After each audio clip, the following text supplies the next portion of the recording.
안녕하세요. 최고위원회 시작하겠습니다. 어제 11년 만에 여야의 대표 회담이 있었습니다. 저희가 계획했던 것보다 굉장히 긴 시간 동안 여러 가지 얘기를 나눴고요.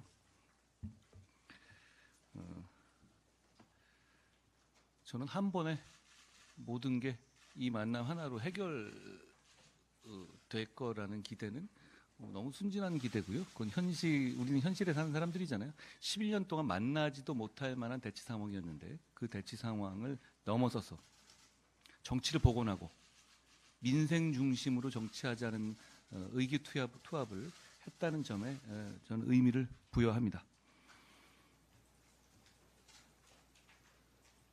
대화해보니 저희가 지금 이 시점에서 갖고 있는 여러 가지 쟁점 중에서 상당 부분은 이미 합의가 되어 있는, 그러니까 공감대가 이루어지는, 다만 우선순위에만 차이가 있었던 부분들이 많이 있어서 좋은 출발이 될 수 있을 거다라고 생각합니다.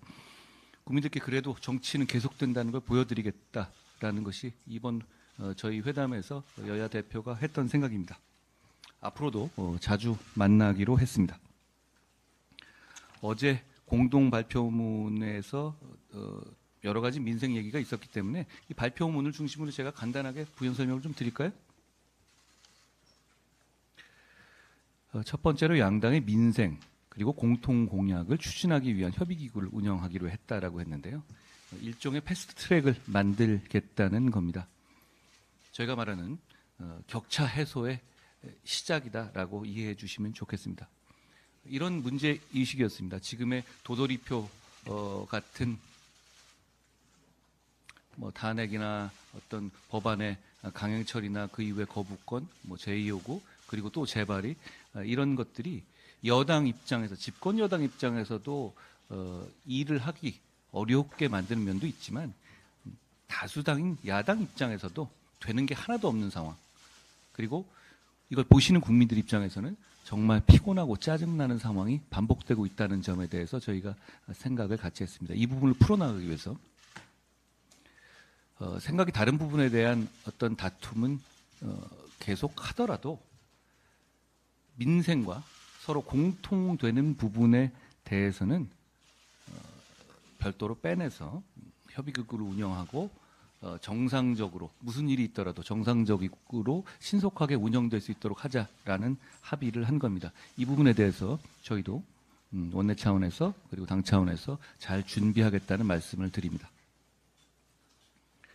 두 번째로 금투세와 관련하여 주식시장의 구조적 문제 등 활성화 방안과 함께 종합적으로 검토 협의하기로 했다. 이 문구는 이런 취지입니다. 저희는 금투세 문제에 대해서 내년에 시행되기로 한 이 금투세에 대해서 빨리 결론을 내서 주식시장에서 느끼고 있는 불안감을 해소해 줘야만 한다. 그리고 이것이 1대 99의 갈라치기 문제가 아니라 투자자 이탈로 인해서 모두 100이 손해를 보는, 100 모두가 불안을 느끼는 이 상황을 신속하게 제거해야 한다라는 말씀을 반복해 왔죠.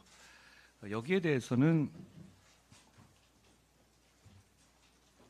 저희가 민주당과 공감한 부분이 있고 이견이 있었던 부분이 있었습니다. 공감한 부분은 이겁니다. 대한민국의 자본시장이 대단히 저평가되어 있고 2007년에 2,500을 돌파했지만 아직까지도 2,500대 2,600? 이 정도잖아요. 그런 상황을 감안하면 주식시장 자체의 밸류업이 대단히 필요하다라는 점, 그리고 그것이 사실 이 모든 문제의 출발점이다, 지향점이다라는 점에 공감을 하고 있습니다.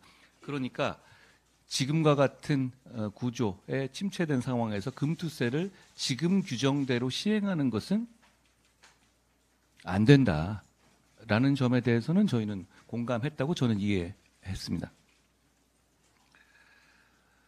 다만 이견은 이런 거죠. 이견은 이재명 대표께서는 이 밸류업에 대한 구조적인 문제, 주식시장의 가치 그리고 정상화를 하기 위한 구조적인 문제를 해결해야 한다. 금투세보다. 이런 얘기를 먼저 하셨고 저는 그 점에는 동의하지만 결국 그건 중장기의 문제이고 당장의 올해 하반기에 국장 그리고 내년 초에 국장에 금투세가 미치는 불안감과 영향을 빨리 제거해야 한다라는 의견을 강하게 드렸던 겁니다.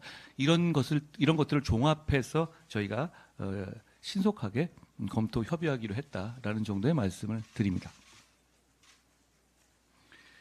현재 의료 사태와 관련해서 추석 연휴 응급 의료 체계 구축에 만전히 기할 것을 정부에 당부하고 국회 차원의 대책을 협의하기로 했다.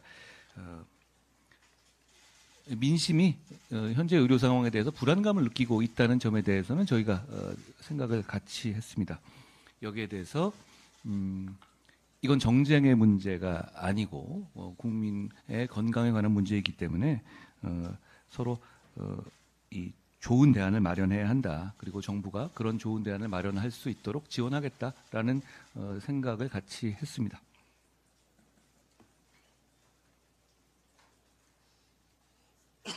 어, 2025년 부분에 대해서 일부 보도가 나왔는데요. 이런 취지입니다. 제가 2025년 부분의 증원 문제는 이미 입시 요강이 발표됐기 때문에 그런 법적 문제라든가 제한 때문에 이건 오히려 이거를 축소하는 식의 대안까지 가게 되면 너무 큰 혼란이 있지 않겠느냐라고 말씀드렸고 그 점에 대해서는 민주당도 공감했습니다.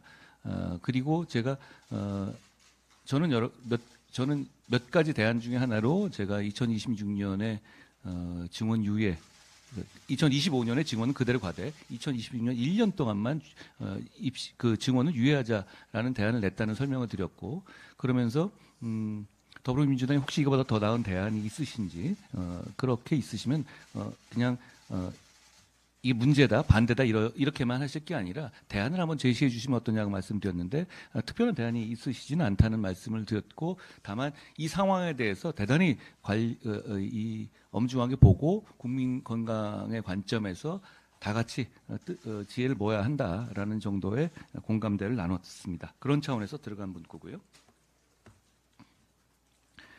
네 번째입니다. 반도체 산업과 AI 산업, 국가기관 전력망 확충을 위한 지원 방안을 적극 논의하기로 하였다. 이 취지는 이런 이슈들에 대해서는 특히 에너지 같은 부분들이요. 이건 정치나 이념이 아니라 그 넘어서서 국가의 미래를 생각하면서 대승적으로 서로 방안을 마련해 나가자. 이건 정치나 정쟁의 대상으로 삼을 문제가 아니라는 점에 대해서 생각을 같이 했습니다. 이 부분에 그 뜻은 결국은 이 부분에 대해서는 빨리 진행하자는 합의라고 이해하시면 될 것 같습니다. 다섯 번째입니다. 가계와 소상공인의 부채 부담을 완화하기 위한 지원 방안을 적극 강구하기로 하였다. 가계와 소상공인 부채에 관한 지금 현재 나온 지표들에 대해서 서로 의견을 나눴고요.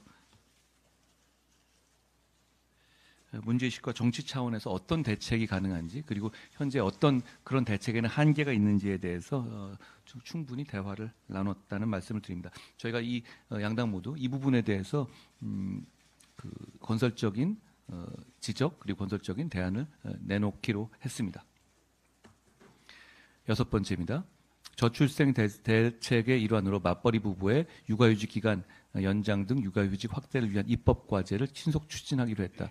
이 저출생 문제는 저희는 일과 가정의 양립 문제로 보고 있잖아요. 저희가 냈던 여러 가지 패키지 법안들에 대해서 흔쾌히 이건 당연히 하면 좋겠다라는 공감대를 이뤘다라는 말씀을 드립니다. 이건 사실상 의견이 일치했다라고 말씀드릴 것 같아요. 드릴 수 있을 것 같아요. 그리고 일곱 번째, 딥페이크 성범죄 문제의 심각성에 대해서 인식을 같이 하고 이에 대한 처벌과 제재 예방 등을 위한 제도적 보완 방안을 신속하게 추진하기로 했다. 이 부분에 대해서 최근에 있었던 이 사안에 대한 어떤 우려 그리고 해결 방안에 대해서 논의를 나눴고요. 거기에 대해서 저는 제도적으로는 조금 더 나아가서 역시 이 김에 촉법 소년의 연령 하향 13세로 낮추는 것, 현재 14세로 되어 있는 것을 13세로 낮추는 것에 대해서도 함께 제안을 드렸고 거기에 대해서 저도 취지를 충분히 이해한다는 말씀을 들었습니다. 마지막으로 정당 정치의 활성화를 위하여 지구당제 도입을 적극 협의하기로 했다라는 것인데 이 얘기는 서로 간에 예전부터 나왔던 얘기인데요. 다만 저희가 부과해서 말씀드렸던 것은 불법 자금 우려를 충분히 방지할 만한 내용이 포함되어야 한다라는 추가 제안을 제가 드렸습니다.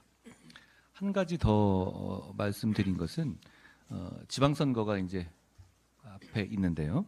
그 전에 제도 개선이 필요한 제도 개선을 해둬야 되는데, 제가 제안했던 것은 현재 영주권만 가지면 몇 년 있다가 지방선거 투표권을 부여하고 있습니다. 이 외국인 투표권의 불합리를 반드시 지선 전에 개선해야 한다라는 제안을 드렸습니다. 그 취지는 전 세계 다른 나라들과 같이 달리 거주 요건조차 없거든요. 그러니까 영주권만 따놓고 본국에 가서 생활하다가 돌아와서 선거할 수도 있는 겁니다. 이런 나라는 없습니다. 그리고 일단 한번 부여되면 영속적으로 이 투표권을 갖게 되고요.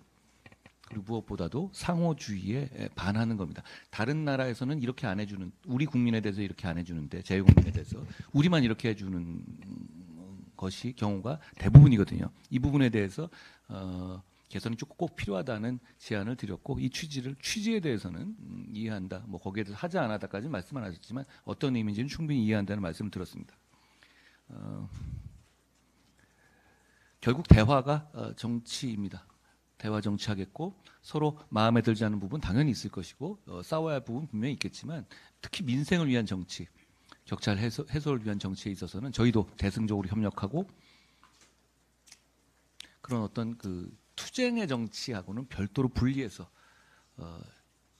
국민만 생각하고 신속하게 답을 낼 수 있는 정치를 하겠습니다. 민주당에서도 그런 취지에는 공감했다라는 점이 어제 회담에서의 가장 큰 성과였다라고 생각합니다. 자주 만나겠습니다. 한 가지만 더 말씀드리죠. 대표 간에 초반에 스피치가 있었잖아요. 거긴 뭐 어느 정도 서로 견제구를 던지기도 하고 이렇게 하는 것이니까 나머지 내용에 대해서는 제가 특별히 언급은 안 하겠는데, 제가 근거를 제시해 줄 것, 요구해야, 공식적으로 요구해야 될 부분이 있습니다. 계엄을 준비하고 있다. 이거 우리나라 얘기 맞습니까? 뭐 여기서 계엄을 준비하고 있는 걸 알고 계시는 분이 계세요? 우리가 모르게 지금 대통령께서 계엄을 준비하고 있다는 겁니까? 만약 그렇다면 저희에게 알려주십시오. 그리고 만약 그렇다면 근거를 제기해 주십시오. 이게 갑자기 튀어나온 이야기가 아니라 김민석 최고위원께서 여러 차례 말씀하셨죠. 그러면서 근거는 차차 제시하겠다. 그 차차가 언제입니까? 심지어는 11년 만에 열리는 여야 대표의 회담 모두 발언에서 이 얘기가 나왔잖아요. 이 정도라면 저는 더불어민주당이 우리 모두 수긍할 만한 근거를 갖고 계실 거라고 생각합니다. 맞다면 심각한 일 아닙니까? 근거를 제시해 주십시오. 차차 알게 될 거다. 그거는 너무 무책임한 얘기입니다. 그거는 일종의 뭐 내 귀 속에 도청 장치가 있다, 뭐 이런 얘기랑 다를 바가 없는 것 아니겠어요? 답을 제시해 주십시오. 근거를 제시해 주십시오. 만약에 진짜 그렇다면 우리도 막을 겁니다. 그런데 그게 사실이 아니라면 이건 국기를 문란하게 하는 것 아니겠습니까? 저는 국기문란 이런 말 자주 쓰는 건 좋아하지 않는데, 어떤 뭐 단순한 레토릭이 아니라 계엄을 준비하고 있다라는 정도의 거짓말이라면 이건 국기문란에 해당한다고 저는 생각합니다. 이런 차원에서 제가 어제 법률로서 일정 부분 현재 판례로서 형성되고 있는 면책 특권의 남용 제한 문제를 법률로서 하자는 말씀을 드렸던 겁니다. 지금 이 상황만 봐도 이런 정치 개혁의 필요성을 국민들께서 충분히 느끼실 거라고 생각합니다. 네, 저는 오늘 이 정도 발언하겠습니다.